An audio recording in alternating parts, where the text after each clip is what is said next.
All right, I think we're ready to get started. Welcome back, everyone. I finally got your exams. I apologize for the delay. I think I told you that everything seems to be moving much slower now. I think it's because everyone's just stretched very thin, and things just take longer. So I apologize. How are they? Well, they're good. They're good exams. There's some mediocre exams, and there's some bad exams. They range the full gamut. I've not looked at them super carefully, but the short answer is they vary, and I think that's a direct reflection of how much preparation people put into it. I know some of you put a lot of work into the midterm. Some of you told me you didn't put any, and then there's some in between. Here's what I'm going to do for the exam reviews, and this is not ideal, but I think under the circumstances it's the most fair. And let me just spell out my thinking so you can know where I'm coming from. Scheduling any sort of bulk office hours during the week is very tough. You're all in class. You all have commitments of various sorts. It's hard. I could do it during the evenings, but I don't know how many of you would actually take advantage of it. I think the best time are weekends, Saturday and Sundays. Okay? But the difficulty is that how do you sort it so that everyone doesn't come, crushing in the first weekend, and then by the third weekend, no one's left over? How do I spread it out so it's not, too overwhelming? I think I've come across something that has enough elements, both fairness and randomness, that it might work. You all have last names, right? And your last name begins with a letter. That's a useful proxy. Now, I can go alphabetically, which I think would be unfair because those people, at the beginning of the alphabet, will get their exam reviews first, and those with X, Y, and Z for the last name would go last. So I don't think that's particularly useful. What if I randomize the alphabet?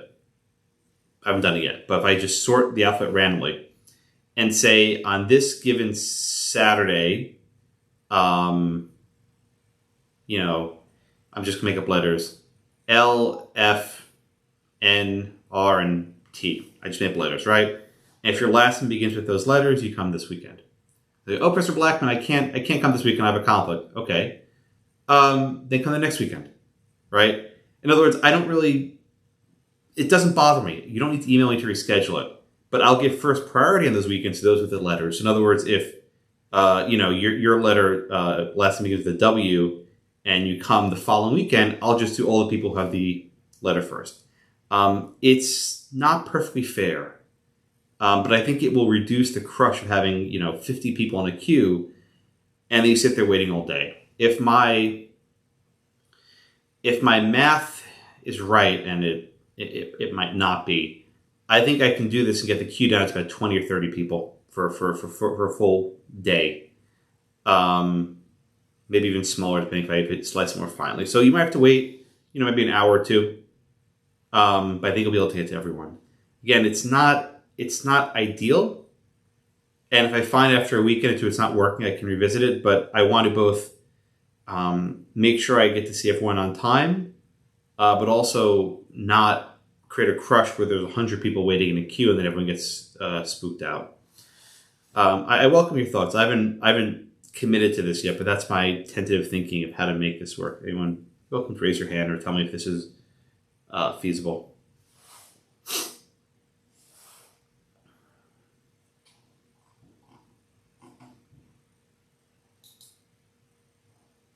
No one? This is just an awesome idea. Is it great? Oh, thank you, Chance. There you go. Go ahead. It's just an awesome idea. It sounds good to me. Oh, you like it? You serious? Not just being nice? Yeah, it works. I'm cool with it. Okay, well, if Chance is good with it, I think everyone must be okay with it then. Yeah. Someone asked in the chat, would be all day? I think what I'll try to do is from noon till 5, because that avoids ruining my weekend and yours too badly. Not that we have weekends anymore, but not too early, not too late. If I find those times aren't working, I can do later. I have 2 young kids. It's hard to negotiate around everything. I'm not adverse to doing office hours like at midnight. I'm usually awake till 3 or 4 every night. So if I find that there's a critical mass of people who want to do it late, I'm game for that. I guess it's kind of weird doing Zoom at 2 in the morning. It just feels off. But what the hell? This is the world we live in. Yeah, that's where we are. Okay, chance is the heartbeat of this section. Well, okay, I'll give him that one. That's a good description. All right. So then, if there are no objections, then I think I'll go ahead and I'll do a random sort later. I'll give my common law students the same spiel. If they have no objection, I'll go ahead with it. You should be getting an email with your exam, hopefully by Friday. Again, things are just moving much more slowly here than they used to, and I feel bad, but it's sort of out of my control. But I asked that everyone get their exam by email. That we don't have to pick up in person, which makes no sense at all now. Before the meeting, what would be really helpful for me, and I mean this sincerely, is if you reread your entire exam. No, not just look at it, read it. And then reread the fact pattern and actually understand why you wrote what you wrote. The way these meetings go is I'm not going to just say, oh, you got 4 points here, 5 points there, 2 points there. I'm going to ask you questions like, why did you write it this way? Or what were you thinking here? Or what came into your mind? Or why did you bring up this case and you didn't bring up that case, right? Those are the sorts of meetings I find helpful. And I'll be honest, if you come to a meeting and I'm asking you questions and it's so obvious you have no idea what you're talking about, I'll just say, you know what? Go take an hour and come back later. Go back in the bottom of the queue. That works better when I can say just go into the hallway and then come back in an hour, but I'll do the same thing here. This is not, this is not going to be some thing where I reveal the truth to you. You have to meet me halfway, and then I can help you correct your course. All right. So again, just please do your homework beforehand, because if you don't, I will just send you back to the bottom of the queue, and it's a waste of everyone's time to do that. But I do want to meet with you. I mean that, but it has to be meaningful. It has to be something that we're both engaged. It's not just a show up to Josh and Josh tells you what to do. I can't do that. It's with the examinations. There's so much on you that I can only meet you halfway. All right. Anything else? All right, that was actually painless. I thought there'd be more discussion, but I'm happy. I want to also discuss the exam and the testing situations. I talked to a few of you in office hours on Monday, and I just want you all to be aware of what's going on with the proctoring situation, because it's no ideal, right? So again, the two variables are, number one, whether we have the exam monitoring software. And this is this software that uses artificial intelligence, which my background's in technology. This is not AI. It's not. It's false to even call it that. But it uses monitoring software to see if you're making motions that seem suspicious. So, let's say you start blinking too much, or you're looking around, or, maybe you kind of just look at your hands for a minute, and it flags you for cheating, right? That doesn't mean you're actually cheating. And someone, I don't know who, will review it and decide whether or not that was suspicious activity that warrants investigation. This software doesn't make sense for an open book exam. My exam's open book. I expect you to be looking down your notes, looking at your outline, flipping pages in your binder, whatever, right? I'm not using it. The software is not reliable. It's not accurate. And in my exam open book, it makes no sense. So I'm not using it. So that's a decision that I'm going to make, and I'm telling you right now. So you're not going to have the monitoring software for my exam. That means people can cheat. I think you can actually cheat with the software as well. It's not hard. All you have to do is put like a monitor right behind your camera, and then you can just sort of look at it. So it's not even foolproof. Okay. So the number one issue is I'm not going to use the monitoring software. You can talk about it later. I'm sorry, I'm not budging on that. I think it's a closer call for a closed book exam. But to be frank, closed book exams in Zoom world make no sense. It's just it punishes the students who play by the rules. And I'll just be frank, there are some students who are going to cheat, right? In any environment, I think I told you this. Go look at the Texas Bar Journal every month. There's a list of attorneys who are disciplined, right? These people who graduated South Texas who are not much older than you are. People cheat. There's a baseball team in town, right? People cheat. They bang on drums. They bang on garbage cans. People cheat. They do. So I'm not using the monitoring software, but I'm recognizing this could allow some exam integrity issues. The second issue, which is not in my control, is the timing of the exam. So we're discussing as a faculty now how to proctor the exam in a fair way.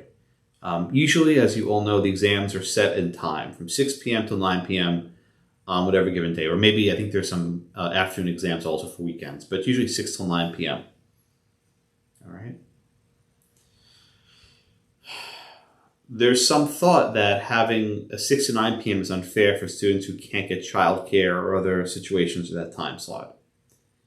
For example, for me, a 6 to 9 exam would be terrible. That's dinner time, that's bath time, that's like the worst possible time of the day to do anything. It's just, if you don't have kids, you'll learn this, but kids don't operate on your schedule, you operate on their schedule. It's true.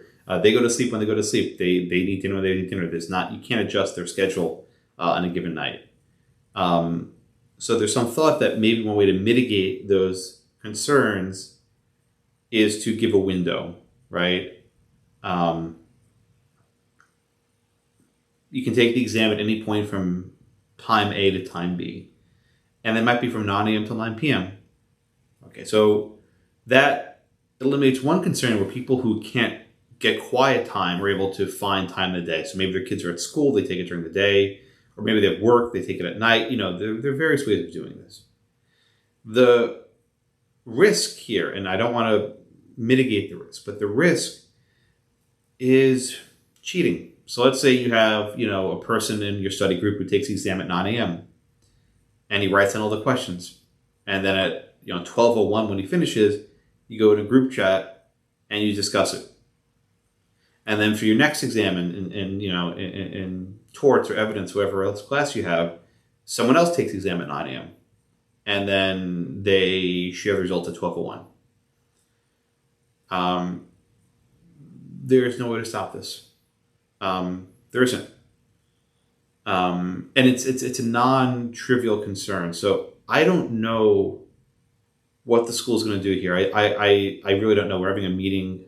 I think it's Friday, and I'll be happy to report back once we have that. But when you try to give students accommodations to make their lives easier, and you give them flexibility, that creates potential for cheating.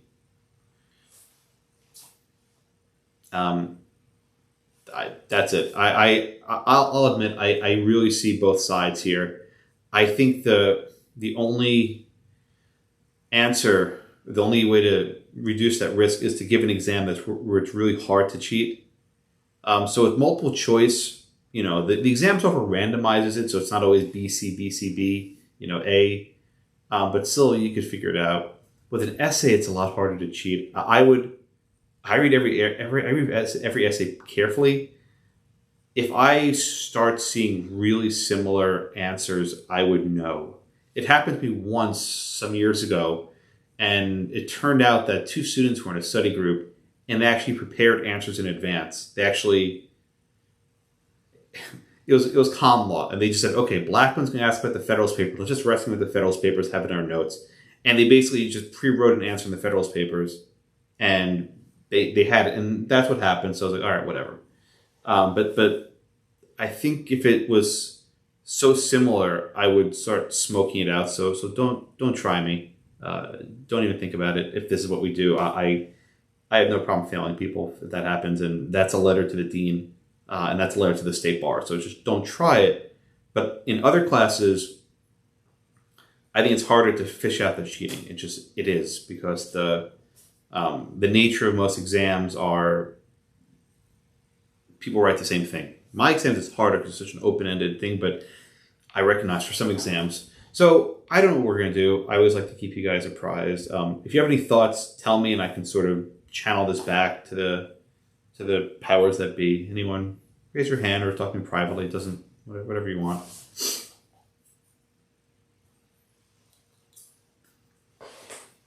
Yeah, go ahead, Anthony. Personally, I wouldn't risk my own grades trying to help someone else out if I took it ahead of them. Yeah. Because I would worry that I would do worse than them, or it would somehow come back on me if they got caught. He's the one who gave it to me. Yeah, Anthony, I get that, but not everyone is so rational. So, I mean, imagine a situation where two students are romantically involved, and there might be pressure where one student pressures the other one to help him out or help her out. I don't need to spell that. You know the details, right? People do irrational things because it gets them ahead. Ashley writes, voice your opinions and close book. Ashley, I'm not going to win that one. And let me explain why. I mean, it's not insane, right? When you're an attorney, when you're sitting for the bar exam, it's a closed book exam. And I think it's absolutely reasonable to expect students will perform in circumstances that are similar to the bar exam. The counter is the bar exam this year went online, right? And do you know what the Texas bar did for the online exam? Do you all know? I think I told you this. They had everyone go to a hotel room. So the Hilton America is right by the convention center, a few blocks away from the school. And they had people sitting in a hotel room. They put zip ties on the closet. They locked up all the cabinets, and they had to sit there with no notes in their desk to make sure people didn't smuggle in materials. They were so strict. Other states had such a difficult problem with the online software that said, screw it, just make the bar open book. Can you imagine? Make the bar open book. You study for 3 years, and they just changed at the last minute. So, Ashley, I hear you, but that's not my fight. I can't win that one. That's a decision other people have to make. Yeah, Nick, go ahead. I know from taking the finals in the spring, I personally, I liked having the ability to take it in the morning because took kids to daycare at the time, dropped, and then the morning was perfect for me. I understand the counterpoint, but the 6 to 9 would be horrendous with kids, as you were saying. Yeah. But I mean, at the same time, I know thinking about that was the time slot for the fall exams last year. And yeah. I think it's more doable if you can be on campus for that 6 to 9 slot, where you can get away from maybe distractions that would be at the house during that time slot. But I think the problem is that there's not enough space, and I don't know how you would determine who would get priority on who could take a spot at the campus with that. Right. I mean, and keep in mind, Nick, the fall we didn't have a pandemic, right? The fall you get a babysitter, it's not a big deal. Not everyone can get a babysitter now. It doesn't work the same way it did before. But yeah, I hear it. I mean, I get it. And there's simply no there's not enough space on campus. If everyone's taking the exam at 6 to 9, you don't have enough space. If you can stagger them over the course of 12 hours, you do have enough space. So this is one of these cases where I think exam integrity will probably fall to the wayside, which sucks for your curve and sucks for your grades. You're like the sort of, don't quote me this, but like sort of the lost generation of law students where it's like your transcript will not be the same as everyone else's transcript. And I know it sounds awful, and I'm not trying to be mean to you, but that's where you are. I think it'll be something to study, what bar passage looks like in 2 years from hence. Like, in other words, your class when you guys take the bar. It's sort of this unfair natural experiment. We have lots of natural experiments. Yeah, but Nancy's right. Childcare is just different. I don't have, I have 2 young kids, and I don't have a babysitter. It's just the 2 of us watching 2 little kids. And that's it. Yeah. All right. What else? All right. I know I don't have a lot of class time, but I think it's important to at least have you guys discuss it because you don't have many forms to complain. So at least if you complain to me, then I can incorporate it whenever I speak to others, which I do. I always do try to advocate and use your positions, even if I don't persuade anyone, which is fine.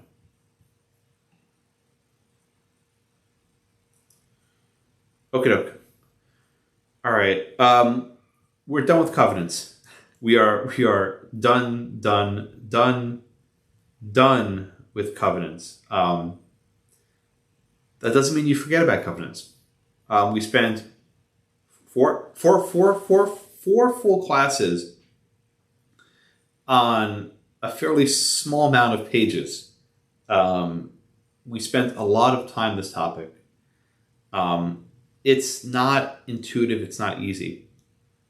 And there are a lot of moving parts. And I went through all the minute polls, and a couple of you are like, can you just explain it again? Can you explain covenants one more time? I'm like, oh, God.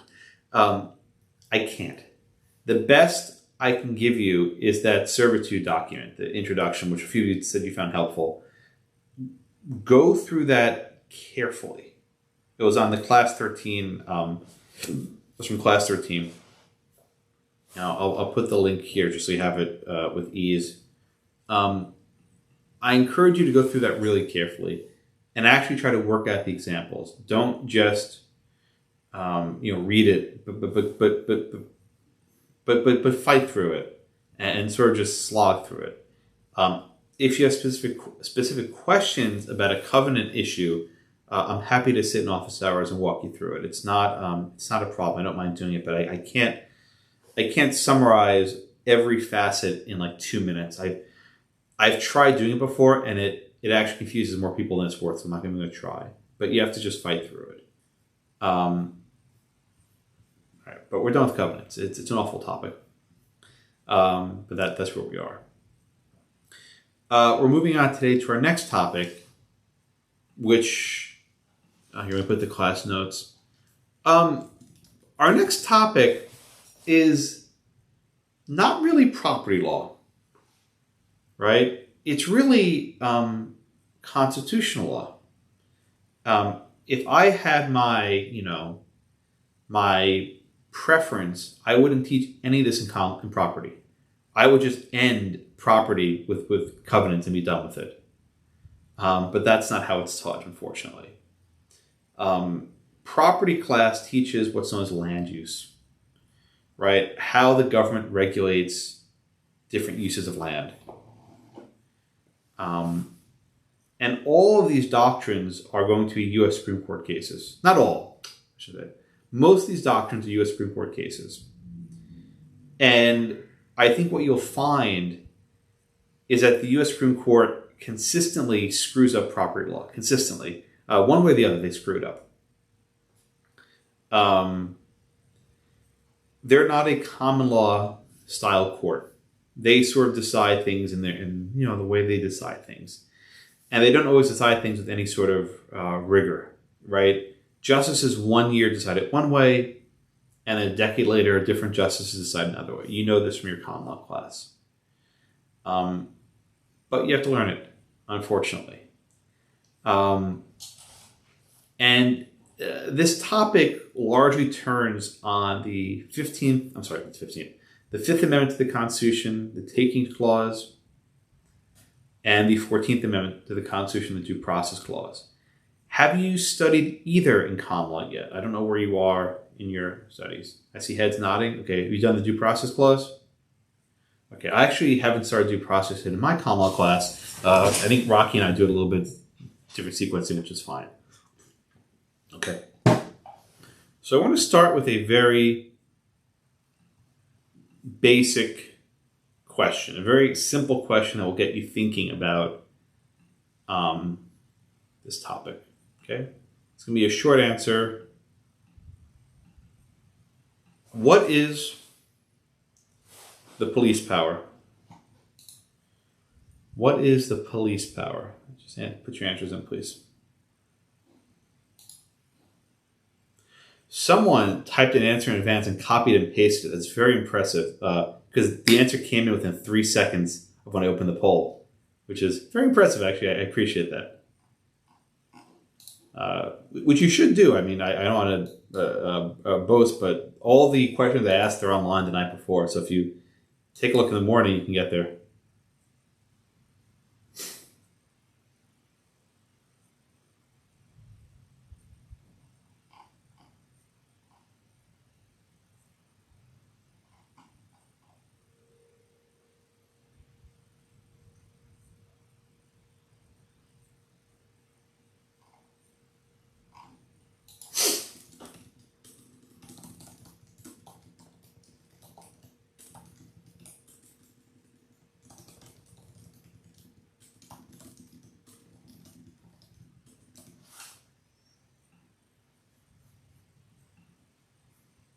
Okay.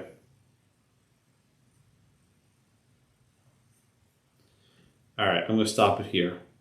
All right, who's next? I am Cam. Okay, Cam. Okay. Cam, help us out here. What is the police power? I put basically the ability of the government to regulate behavior or enforce legislation or orders in order to promote public health, safety, morals, and general welfare. That's a pretty good definition. I think I like that. I think a lot of you put very similar things. I think your answers are more or less on point. So, Cam, let me ask you a more basic question. Where does the state get its police power from? The Constitution, basically. It's their. Where? Where does? So you're saying the Constitution gives the states the police power? Is that what you said? It's I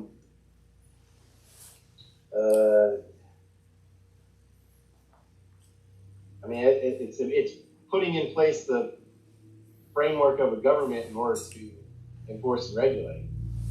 Right. So you're saying before the Constitution, the states had no police power.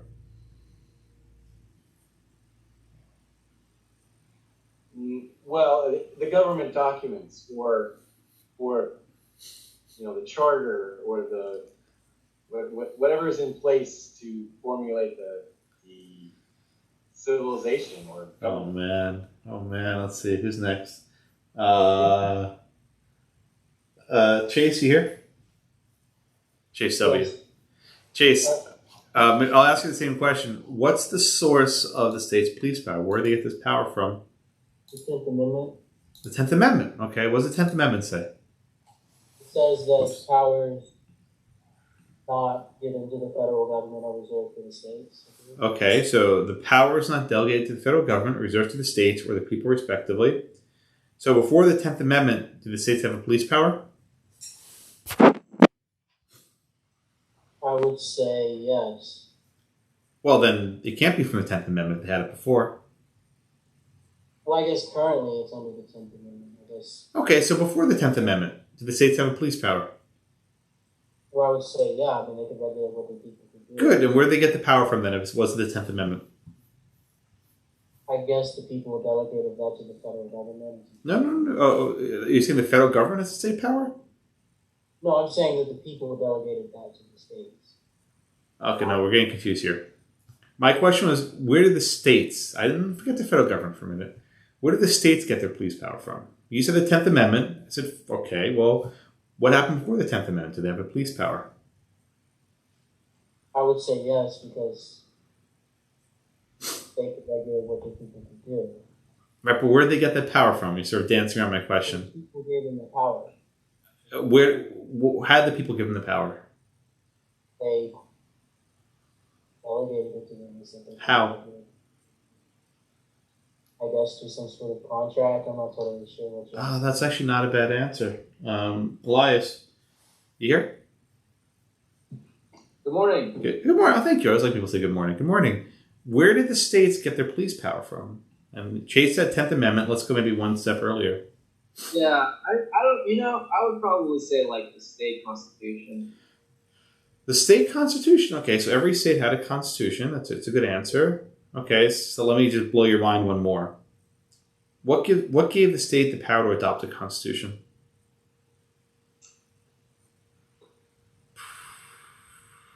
I mean, doesn't sovereignty stem from the people? Ooh, sovereignty. What's sovereignty?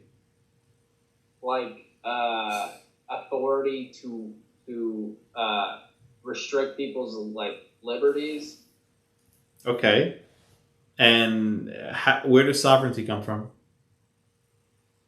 I mean, it doesn't like who was it? Like, was it Hobbes or Locke who talks about like the people entering into government so that their lives? Yeah, I mean that's what Chase said. They form a contract. Is that what Chase said? Yeah, he did. All right, I'll stop torturing you. Okay, that's very good. Thank you, guys. So I don't. This is not common law, and I don't want to make this common law, although I feel like it for sure. But at the very basic level, right? We're moving to a different part of the class. Everything we've studied so far is when private individuals regulate their own property, right? A person commits a nuisance, right? A person commits a trespass. Parties create an easement or a servitude or a covenant, right? Parties create a future interest or some sort of remainder.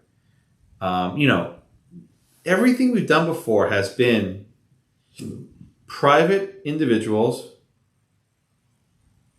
reaching an agreement over how to use their property.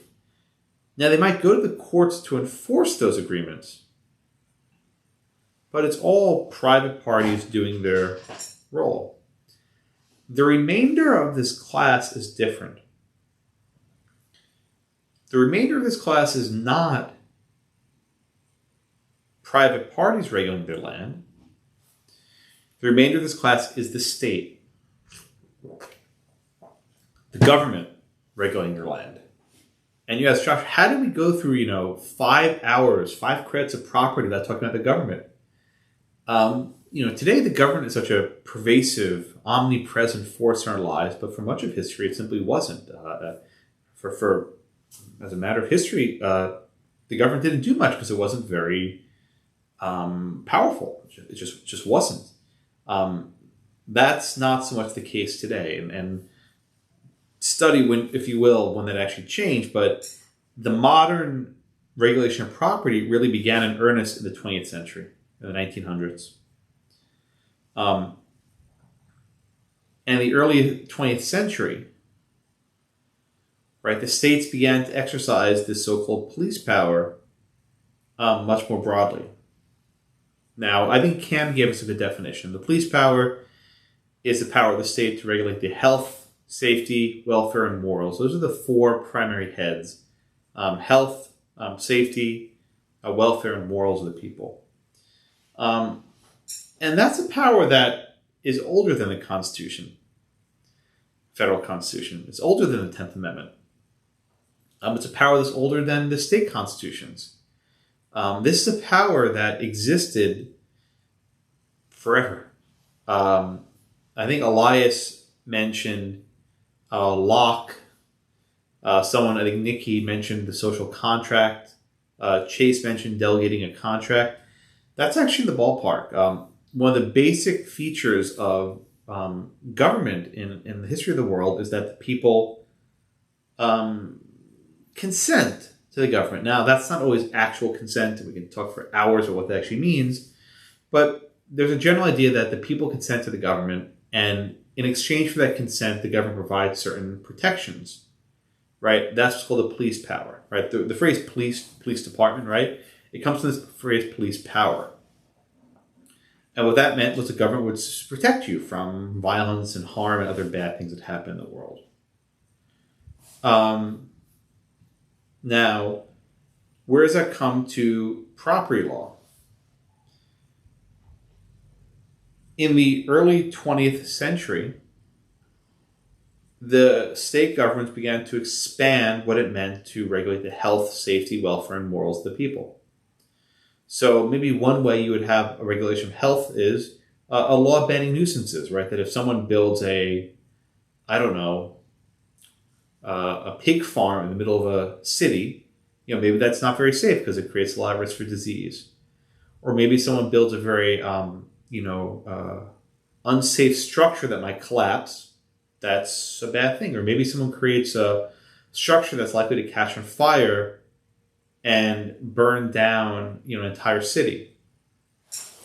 So you always had these sorts of regulations to actually promote physical safety, right? That you wouldn't have disease, you wouldn't have fire, you wouldn't have, collapse, right?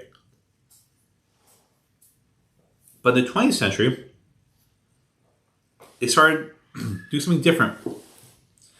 The government started to regulate not just the types of buildings, but how buildings can be used.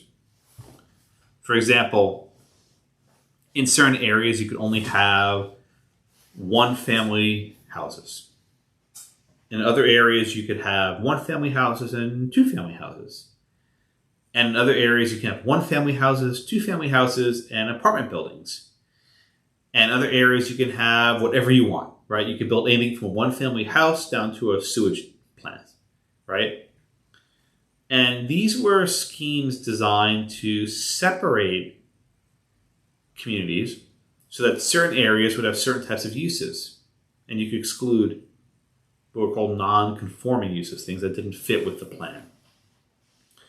And then maybe you had restrictions on the heights of buildings. But even that, the heights of building, I think, is connected to things like fire, and there are reasons why height might be more of a safety issue.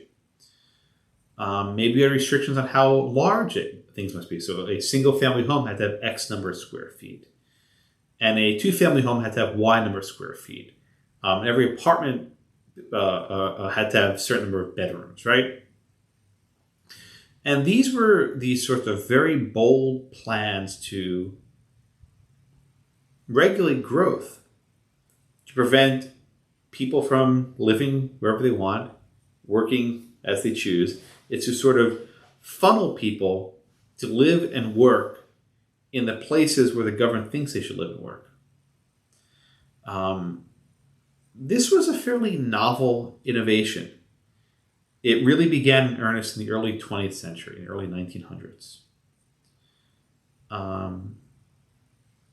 Of course, when the government asserts a new power, there are always going to be legal challenges, right? And unsurprisingly, in the early 20th century, you had courts that were fairly skeptical of government power. I'm sure you studied the case called Lochner versus New York. Shaking your heads. Say Lochner yet? No? I see people saying yes. Well, I'm sure you learned that Lochner was the worst thing in the world. I don't think so. Actually, it wasn't that bad. I think the case was probably wrongly decided, but it wasn't as bad as you'll say it is. I can explain to you another time. But this time, the court was fairly skeptical of government laws that violated property rights. So these zoning laws were in some dispute, right, whether they be permissible. So let's take a look at question number 2. It's a true or false. Multiple choice. And this is your question. Question number 2. The government can deprive you of the value in your property without providing just compensation. The government can deprive you of the value of your property without providing just compensation.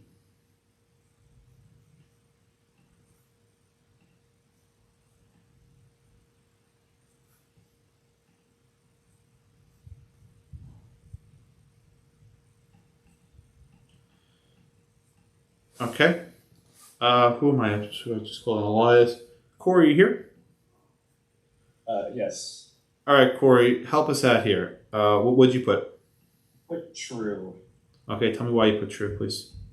Not 100% sure, but I think just that it doesn't seem like in this question that the government's actually taking the property from somebody. They're just kind of the value's being diminished in some way, kind of like zoning. All right, so let's take a look at the Fifth Amendment. It's short, so I'll just paste it into the chat. Corey, you see that right there? Yes. Okay, so it says, Nor shall private property be taken for public use without just compensation. So give me your answer again, and now you have the text in front of you, so maybe you can reference it. So, like, this question just says it's like depriving them of value. It didn't say anything about them, like the government taking it for public use. So if they, Oh, I know you're actually a very good answer, Corey. So, Corey, is it possible to take? I'm sorry. Is it possible to deprive someone of the value of their property without taking it? I would say so. Yes. Yeah. So, give me an example, and just things we studied of way the government can maybe deprive the value of your property without taking it from you. Maybe if they zone it for something else, like that in the next case. Like Oh, what a good answer. Exactly right. So in this case, they zoned it in such a way that it reduced the value of this property, right? Right. Okay, very good. Thank you, Corey. So the first thing I want you all to keep in mind is that not all land use regulations are takings, right? Not all regulations of land violate the Fifth Amendment. The word taken, right? Taken. The word taken or takings, right? Taken or takings are the same thing. Is a very specific legal term. And we will study, oh my God, so much about what is a taking. Right? Right? We'll spend, I'm telling you guys, weeks on defining what a taking is. I wish we didn't have to, but the case law here sucks. But if it's something that's short of a taking, the government can do it. And they do not have to provide compensation. In other words, the government must only provide compensation when they take your property. If it's less than a taking, there's no compensation. All right, okay, I guess we go back up to the top of the list. Who's up there? Troy, back up top. Good morning. Good morning. Thank you. I always like people say good morning. Troy, let me ask you a follow-up question, right? If the government is not taking your property, they're just, reducing its value, what power allows them to do that? In other words, what power allows the government to regulate your property short of a taking?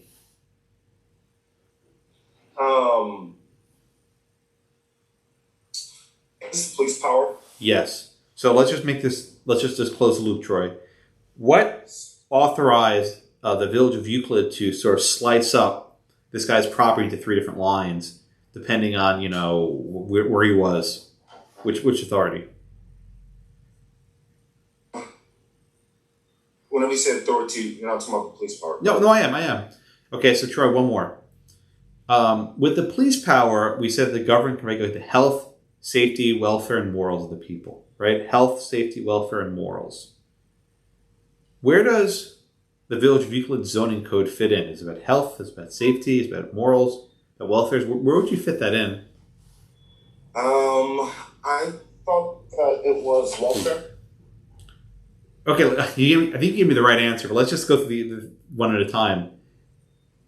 Does the comprehensive zoning plan regulate the health of the people? I'll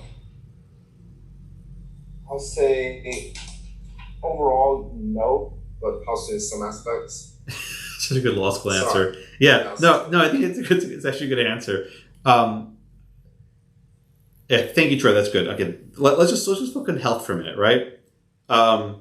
Who's next? Anthony, here. Yes, good morning. Oh, thank you. Good morning to you too. If you were the government lawyer for the Village of Euclid, right? Would you argue that your zoning code, where you chop, everything, different types of use districts, is that a health regulation? Could you argue that? I think you could argue parts of it because Industrial Revolution. So good. That's what I was getting at. Yeah. So why might use districts be helpful to promote public health? Because I don't want a coal plant being erected right next to a single-family dwelling. Perfect answer. Very good. Thank you. I think everyone heard what he said, right? One of the advantages of the use district line, and we'll go through this in a minute, but one of the advantages of the use district is you're separating industrial from residential, right? You don't want to have a coal plant, Tony says, 5 feet away from one family house. I think we can all at least agree it's probably a good idea. But that only goes so far. Haley, are you here? Hi, good morning. Good morning, Haley. So let me ask you this question, please. I get it. Tony says we don't want to have a coal plant next door to a one-family house, right? But what's the public health rationale of keeping a 2-family house far away from a 1-family house, right? I get it with the coal plant. That's an easy one. That's real simple. But like 1-family house, 2-family house, what? It's just people living. What's the problem?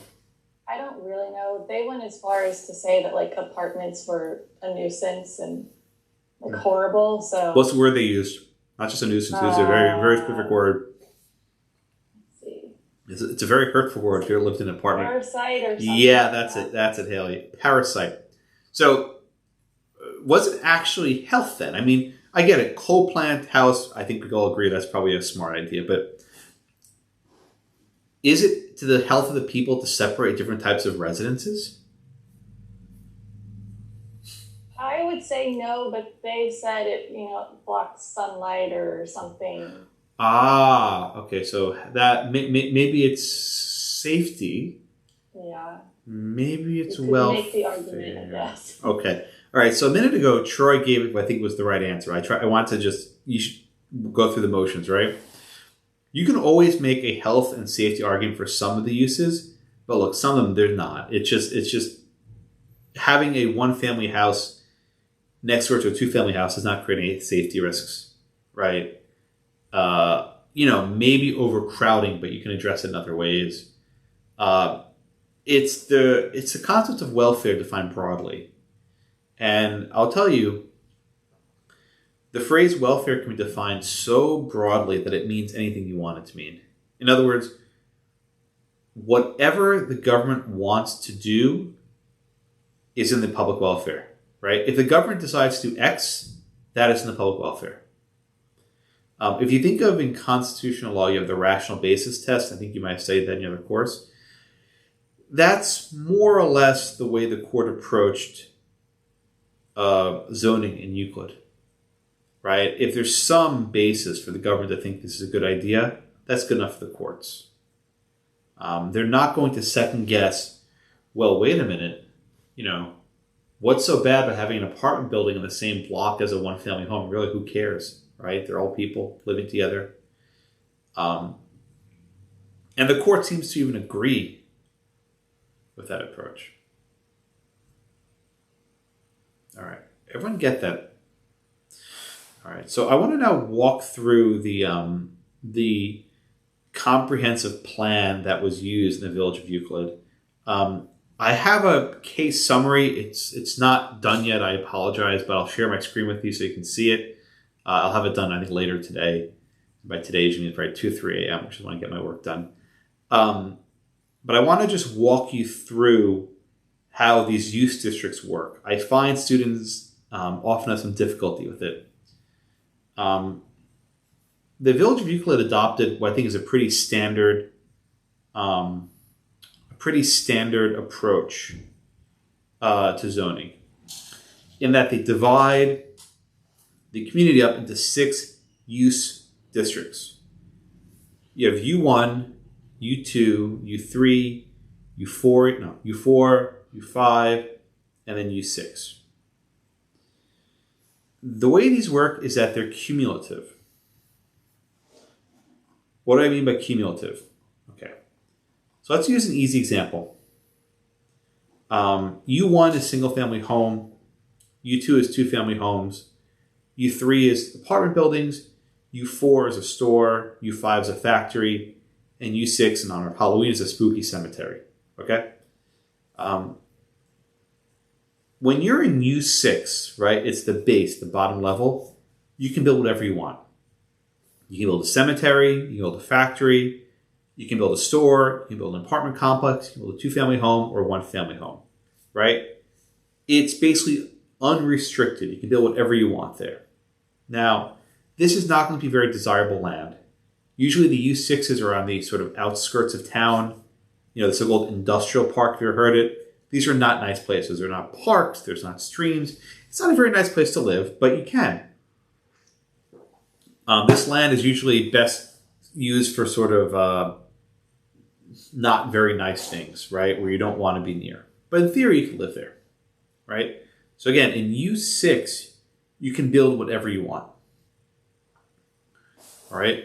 Then we go down to U5.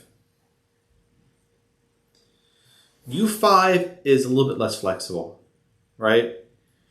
In U5, you can't build a cemetery, right? You can't build the U6 facilities.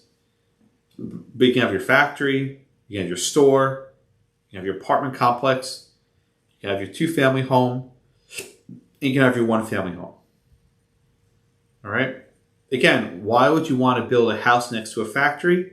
Maybe you do, maybe you don't, but you have a choice, right? If someone wants cheaper real estate and they want a huge house, maybe they can choose to live near a factory, but that's their call. That's their choice. All right. Now we go to U4. U4 is usually closer to where people live. Generally, when people live, they need stores. They need a grocery store. They need dry cleaning. They need a hardware store, right? They need pet stores, right? Whatever you have, you generally want commerce, right? You want shopping stuff nearby where people live. Now, this is not factories where they're making the materials. It's where they're selling stuff. And generally, the stores don't make as much pollution. They don't make as much noise. They're just selling stuff. Okay, so in U4, you can have shops, but also different types of housing. You can even have what's called a mixed-use development, where you have, an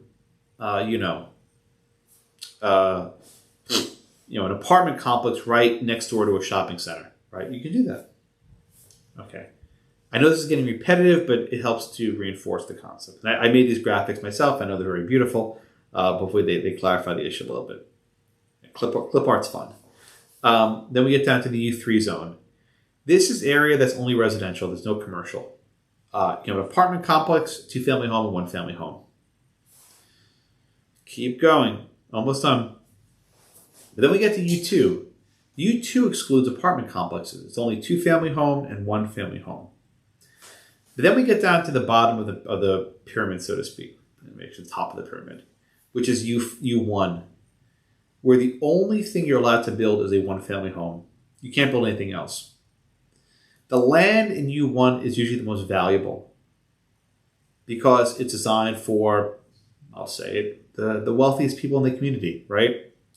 Not everyone can afford a single-family home. It's expensive, right? The reason why people live in apartments or 2-family homes is it's cheaper, right? It costs less. We all just be candid about that. It costs less money. One of the effects of this zoning, which is called actually Euclidean zoning, which is named after the village of Euclid. By the way, if you remember your geometry, you had Euclidean geometry after Euclid, who was a Greek mathematician. Anyway, it's a fun name.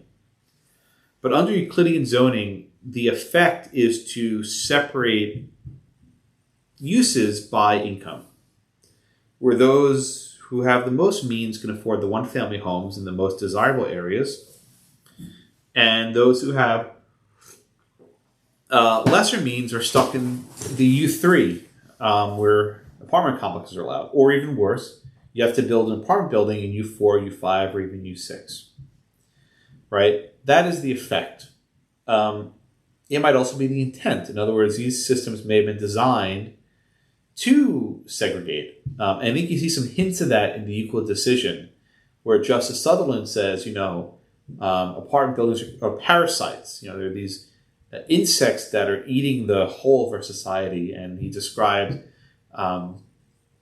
apartments as like a pig in the parlor, right? A nuisance, they don't belong. And this was designed to prevent people from the city from moving into the beautiful suburbs. Nothing ever changes. People always complain about the same thing. The suburbs has to be saved.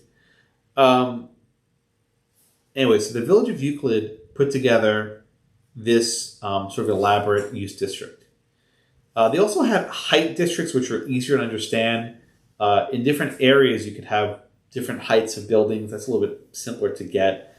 And you also have area districts. So as a general matter, a two-family house could only built. I'm sorry. The one-family house would generally be built in one area with a maximum height of 2 stories and a minimum square footage of 5,000 square feet. So the effect is the houses were generally in one area. They were all the same height, and they were all very big. And when you have big houses, it spreads things out, and there's more space between the houses, and it makes it even more expensive to pay for all the extra land. All right.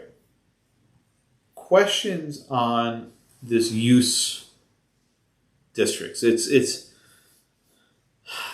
I think the way I described it with those circles makes it easier. I've tried this in the past, but it's a little bit of a confusing concept. Yes, Krista, go ahead. So I just wanted to verify. So the area restriction is things like square feet of the house or the size of the plot of the land. Is that right? Yes, both.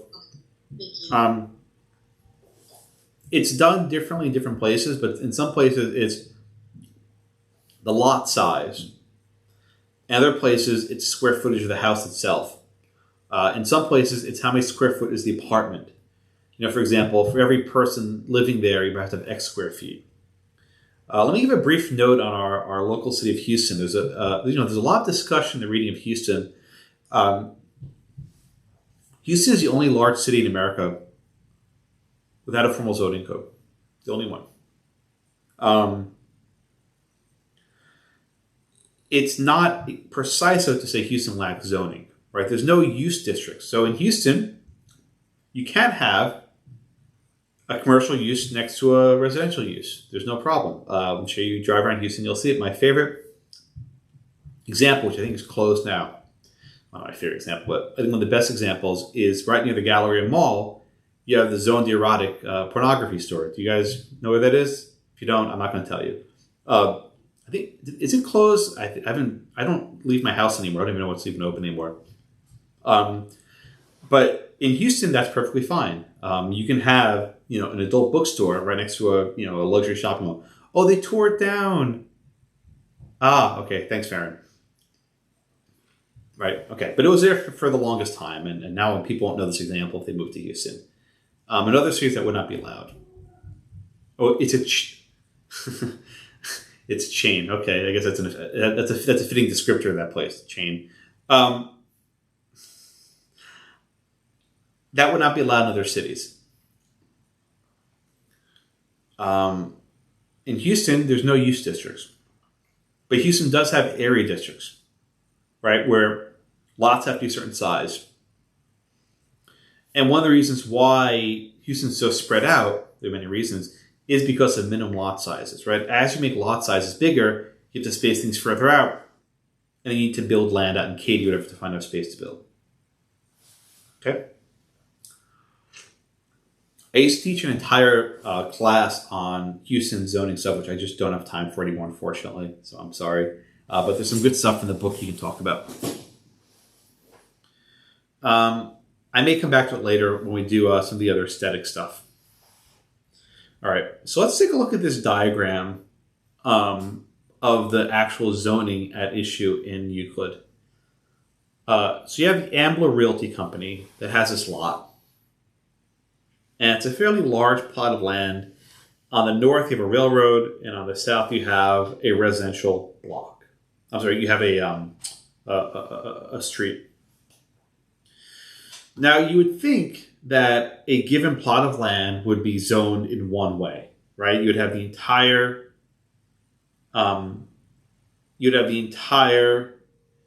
area zoned for one type of use. But instead we have this weird thing where the same plot of land striped 3 ways. You have a bunch of it as U6, you have a bunch of it as U3, and you have a bunch of it as U2. All right, Dylan, you here? I'm here. All right, Dylan, so let's say you want to develop this land, what could you actually build on all three of these slices? What could you actually build that would work? If you want to build one type of construction, what could you build? Residential houses, stuff allowed under U1 and U2. Could you build a U2, single family homes? Yes. Why? Well, because U3 encompasses U2, U6 encompasses U2. Okay. Good. So we go back up to our diagram, right? Let's take a look at this, Dylan, right? So you have land zoned as U2, right? You can build 2-family houses, and you can build 1-family house, right?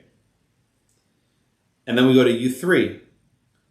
You can also build 2-family houses and 1-family house, right? Dylan, can you build on this U2 plot an apartment building? No. No, you can't. Right, okay, so thank you very much. That's very good, Dylan. So basically what you're stuck with is building 1 or 2-family homes throughout this entire lot. Right? Even though it's in a, it's in sort of an urban industrial area, you could not build factories on the U3 and U2 land. You're stuck with 1-family homes and 2-family homes. Now, it looks even stranger. Why is there this very skinny U3 zone, right? Why would you have this little skinny line? It doesn't really make much sense.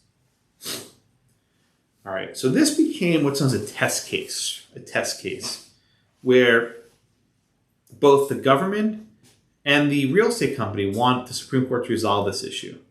There are a lot of lower court decisions. Some of them upheld the zoning laws, some of them declared them unconstitutional. As the story goes, originally, the Supreme Court declared this policy unconstitutional, but they re-argued the case in sort of a weird twist of fate. And after the case was re-argued, they came out the other way. And the court split 5-4. And the court upheld it. And this was a challenge brought under the Due Process Clause of the 14th Amendment. Now, just a little common law tutorial, right? The Fifth Amendment, the Takings Clause, was originally designed to limit only federal power. Excuse me. Under the original design of the Constitution, the first 8 amendments only restricted federal power. That analysis changed after the 14th Amendment. How it changed was a little bit confusing. During the mid-20th century, the court began what's called the incorporation doctrine. What's incorporation? The court would extend or incorporate the rights in the Bill of Rights of the states. So, for example, the states cannot violate the freedom of speech. The states cannot violate the freedom of exercise. The Takings Clause was a bit of an outlier. The court never actually incorporated the Takings Clause. They never actually did. It's this sort of myth that it happened, but it actually didn't. Instead, the court relies on the Due Process Clause of the 14th Amendment. And the Due Process Clause of the 14th Amendment says that the state cannot deprive a person of life, liberty, or property without due process of law. Euclid was a 14th Amendment case. It was not a 5th Amendment case. They don't even mention the 5th Amendment. And the question is whether this law deprives Euclid of property. Well, we know it deprives him of the value of his property, right? It reduces how much it's worth. But does it deprive him of that property? Well, he still has it. It just restricts how it can be used. And what the court says here is that regulating the usage of the land in this fashion is not a deprivation of property. I'll say it again.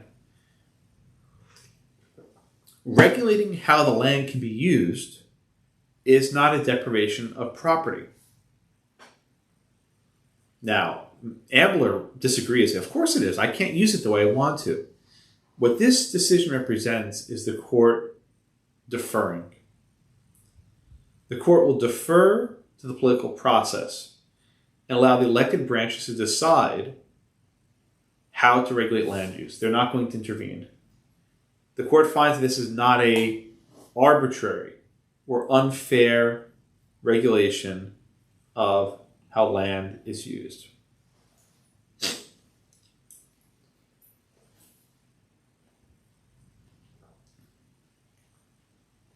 All right? And the upshot of this decision is the court will not second guess, they will not intervene if the government wants to sort of chop up the property. Now, again, this makes no freaking sense, right? Why would the same lot behind the railroad tracks be forcibly zoned as residential? Right? Why couldn't the entire thing be zoned industrial? The answer is take it up with the government, right? This was a facial challenge to the statute, and the court said the government has latitude.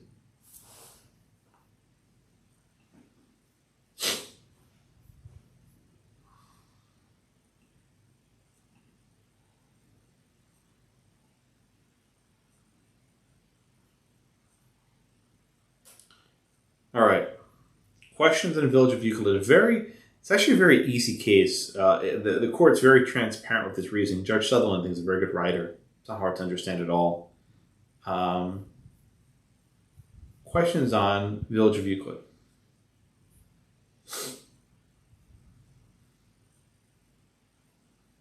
No? All right.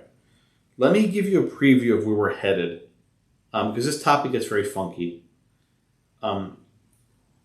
Euclid is a very easy case because it involves these fairly, I don't say clear, but these fairly well-defined zones, right? You have U2, U1, U5, whatever, right? The next round of cases gets more complicated. The next class on Monday, we talk about what are called variances and special exceptions. Soon the courts began to recognize that zoning laws are not very fair, and that there might be situations where the results are inequitable. So variances and special exceptions are designed to excuse people from burdensome zoning regulations. Okay? The class after that moves to the next level of zoning, right? Where you're not just regulating how land can be used. The state's regulating how buildings look, their appearance, or their aesthetics. Right? So you can see incrementally, right? First you have Euclid, which lays the foundation for different use districts. And we have variances and exceptions when you need to excuse people from these onerous restrictions. And then you have aesthetics, where the government says, you know what? It's not enough to tell you how to use your property. We'll tell you how it's to look like. Okay?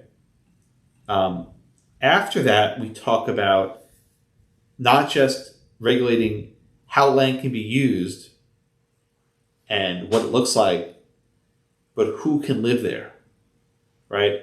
How many people are allowed to live in a house?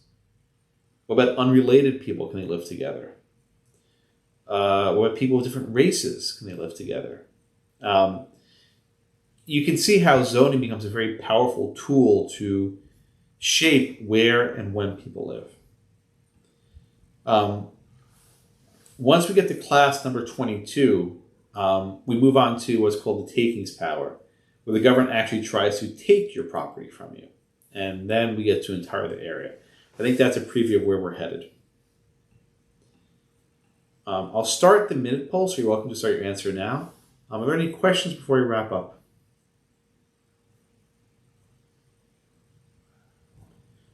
All right, look for an email from me, a chance in a second. I'll look for an email from me hopefully by Thursday or Friday with the details of the office hours for the weekend, but I promise I'll say something by Friday. All right, Chance, go ahead. I was going to say, when you start having zoning stuff happen after the fact, as in like you have an industry that everybody moves out there because land's cheaper, then you start having houses, and then they start trying to rezone everything from your U6 or down to your U1. Yeah.